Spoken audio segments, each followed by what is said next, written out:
This stuff looks great. It's gotten all sorts of brown in here, smells delicious. So we're going to take our chuck roast that we had a little earlier. We're going to take it and put that back on over the top of our meat. I've got some chicken stock over here where I'm going to add a little all-purpose flour to it, and then just whisk this up. This is 2 cups chicken stock, and this is about 1/4 cup of all-purpose flour. We're going to whisk this together. The goal is to just get rid of all the lumps. You want to do this early because when flour cooks, it puts off a bunch of proteins that can make your sauce less than desirable. And by cooking this for the 3 hours we're going to cook this bad boy for, all those proteins are going to come to the surface, and it'll make our gravy much better. So we're going to take this and pour it directly over the top of our roast.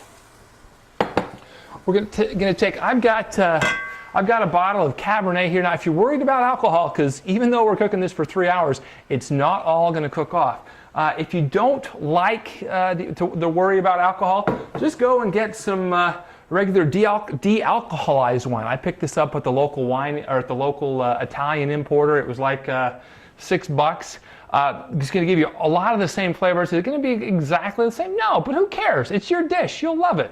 So what you'll do then is you'll go and you'll fill the wine up so that the level of the liquid is right to the very, very top of your roast. Now you'll see when I added the wine, it didn't take it all the way quite up to the top, so I've got a little leftover chicken stock that I'll add just to bring it up just a hair more. Again, I want it to be just barely immersed in this mixture, because this is where all the flavor that's going to go into our pot roast is going to come from. And if it can't come in from all sides, it won't penetrate it as far.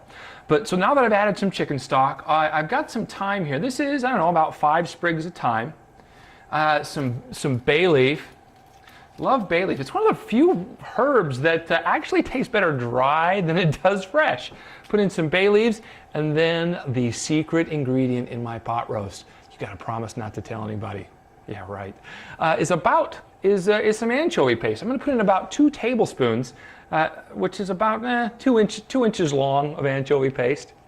We'll take this up and we will stir this to make sure that all the anchovy paste, the bay leaves, the thyme, all the stuff we've just added gets a chance to distribute itself around our pot roast. Then what we're going to do is we're going to throw this in the oven at 325 degrees for 3.5 hours. That's right, 3.5 hours, so you want to make this well in advance. When this goes in the oven, we want to try to keep as much moisture inside this pan as possible. So what I like to do is I create an additional vapor barrier between the lid and the pan by putting just a piece of tin foil. That's going to help create an extra seal around the edge, so that as this is sitting in the oven, it's not going to lose a lot of that moisture that we want in order to create a great pot roast. A couple of things to think about at this point. You could throw in some quartered mushrooms, are delicious in this.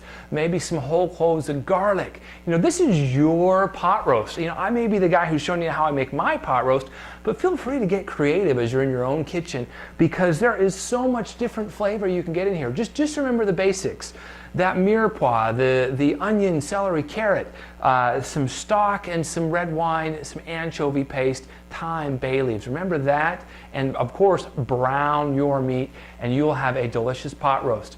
We're going to throw this in the oven for 3.5 hours at 325 degrees. Our 3.5 hours are up. I pulled our Dutch oven out of the regular oven, and I've set it here on the stove.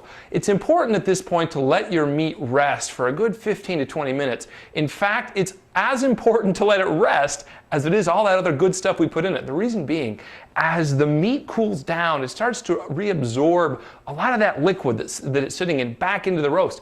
Up to 10% of the weight of the roast gets sucked back in, but more flavor, more juicier when it comes time to eat.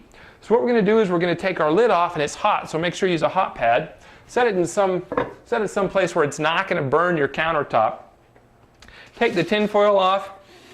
This thing smells so good. The thyme, the carrots, the celery, the onions, the beef stock, the wine, everything in here it's got a great smell.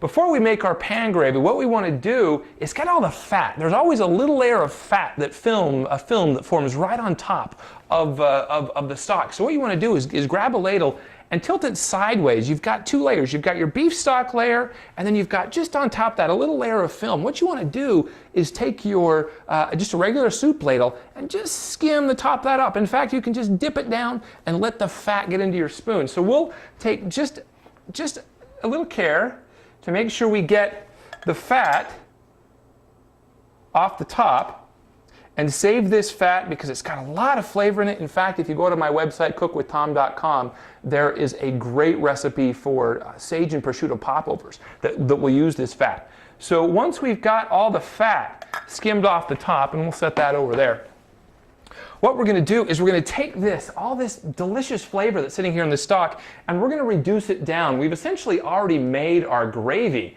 but it's a little bit thin. But what we're going to do then is cook off all that water and turn it into something that's absolutely delicious. In addition to the water, it's actually going to boil down and intensify the flavors. So what we'll want to do is take and get just a standard sieve, put it over our pot, and run the liquid through that. That saves all the onions, carrots, celery from making it into our gravy. Plus, if you happen to have any lumps that made it into the stock as it was cooking, it'll get those out as well. But we'll ladle that in there. We'll turn on the heat, and we'll reduce that by half. What that means is if you've got 2 cups going in, you want to reduce it down to a net of 1 cup. Again, that's just going to intensify those flavors, so when you put that gravy on top of the pot roast in a second, it's going to be outstanding. One last thing, you'll notice at this point I have not put any salt or any pepper on the pot roast. That's by design. Because we're going to pull this stock out, I don't like to have a lot of salt in here, because as that boils down, in this step, it can create a really salty gravy. So now is a good time to salt and pepper your roast to taste, and then pull it out, serve it, and have a fantastic meal.